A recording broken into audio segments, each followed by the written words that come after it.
Have you ever questioned why Congress does not reduce spending and balance the budget? The answer will shock you. They can't. Not even if they remove every department, employee, as well as the military.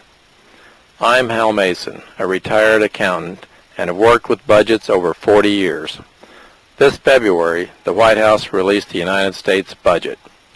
I was stunned to discover Congress can't balance the budget, even if they shut down the government. The dilemma facing Congress is startling. Watch as you see a budget that can't be balanced. To understand Washington's budget dilemma, we simply click on the President's budget for fiscal year 2013. Page 210 provides 12 years of budget data. We will only look at this year, 2012. Washington will spend $3.8 trillion. However, it will only collect $2.5 trillion in taxes, resulting in a deficit of $1.3 trillion, an amount larger than what Congress appropriates to operate the federal government. Now to explain the dilemma. Government spending is broken down in three simple categories: interest, mandatory programs, which is entitlements and government pensions, and the federal government, which is called discretionary programs. It breaks down the government in two pieces: security-related, which includes the military, and non-security, which encompasses any spending that is not related to the nation's security, such as Department of Education, Energy, etc. We simply cross out the federal government, and the remaining cost exceeds all tax revenues. The problem is simple. Spending for mandatory programs and interest is greater than the tax revenues collected. Mandatory programs include Social Security, Medicare, Medicaid, unemployment, and federal pensions. Congress must pay the interest and has promised to pay the pensions and entitlements. So the dilemma they face is that after the checks are processed for mandatory programs and interest, there isn't $1 left to fund the military or any federal employee, department, or office. You now understand their dilemma. To balance the budget, Congress would either have to raise taxes 50% or eliminate the federal government. If they cut entitlements and pensions, our nation will have riots like Greece. The United States only collects $2.5 trillion in taxes. More than half comes from income taxes, a third from payroll taxes, and the remaining from excise, estate duties, and some miscellaneous taxes.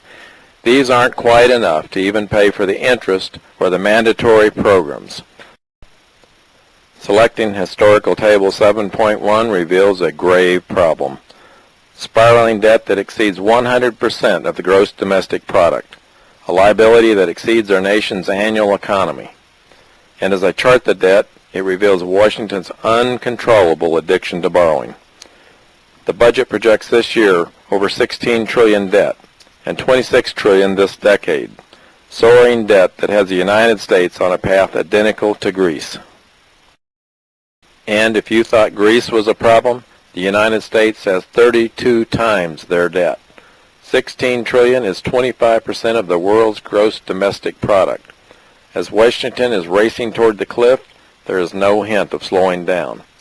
And for the first time in our history, the United States has lost its AAA rating on its Treasury debt. Greece provides a preview of what happens when a nation is forced to deal with massive debt. Greece recently was downgraded to the lowest rating on the scale. Investors lost 70% in the recent European bailout, and the bailout of bonds are now rated as junk bonds. The question is not if, but when the United States will collapse from the weight of the soaring debt. And we need to ask, what are we paying these Washington intellects to do? They have no approved budget, they borrow every dollar to operate, and they estimate debt will soar to $26 trillion. Instead of solving the crisis, they raise the debt ceiling. There is a tipping point where the debt can no longer be sustained. So our nation can either get involved or be buried in the ashes. So you ask, what can be done to correct this crisis? The answer is painful. First, Washington must admit the problem. Second, It must explain the problem to everyone. And third, we must face the pain of fixing the problem. It won't be solved by arguing over who pays the highest fares on the sinking Titanic. Everyone is going to feel the pain, as the United States must cut into entitlements, pensions, government spending, as well as get a fair tax code that doesn't cripple the economy. Everyone must vote for representatives who will focus on the financial solvency of the United States. If not, we will all go down with the ship.